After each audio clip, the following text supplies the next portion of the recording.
තම නිවාඩු කාලයේ උඩරට මැණිකේ කෝච්චිය නැගලා මීදුම අතරින් බදුලට එන්න ඔබ වගේම ඔබගේ පුංචි පැංචියන් නිසකවම ආසා ඇති. බදුල්ලට ඇවිත් බදුල්ල මහියංගන මාර්ගයේ කිලෝමීටර් 5ක් පමණ ගමන් කොට සුන්දර දිය ඇල්ල අසලට ලං වෙන්න ඔබට පුළුවන්.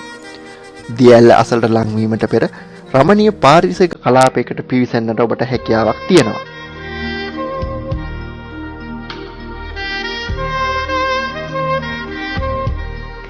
එතෙන් සිට සියතුන්ගේ විවිධ හඬ අසමින් රමණීය පරිසර කලාපය පසු කරන ඔබට ඔබගේ ගත වෙහෙස මදක් නිවා ගන්න බෙලිමල් කෝපය හා දුම්හිඳ හකුරු කැබැල්ලක රස ඔබට රස බලන්නට පුළුවන්.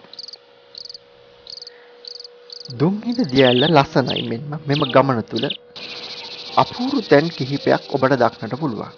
පළවෙනිවට හම්බෙන්නේ පුංචි දුම්හිඳ ඇල්ල.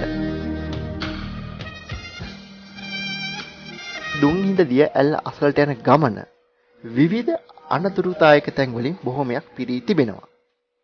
මෙම අනතුරු ඔබේ ඕමනාවෙන්ම ළඟා කරගන්නවා කිව්වොත් මා වැරදි නැහැ.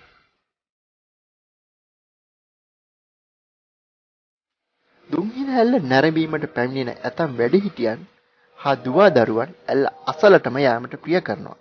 එය ඊට අවදානම් කටයුත්තක්. මතු පිටින් ලස්සනයි වගේ පෙනුනට දියැල්ල අසල ඇති පුංචි පුංචි වලවල් ඉතා ගැඹුරුයි.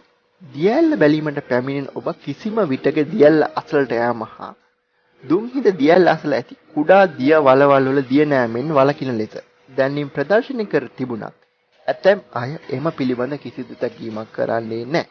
වාර්ෂිකව දුම්හිඳ නැරඹීමට පැමිණ සංචාරකයන්ගේ ජීවිත කිහිපයක්ම මෙම අපරීක්ෂාකාරී කම නිසා දැයට අහිමි වෙනවා.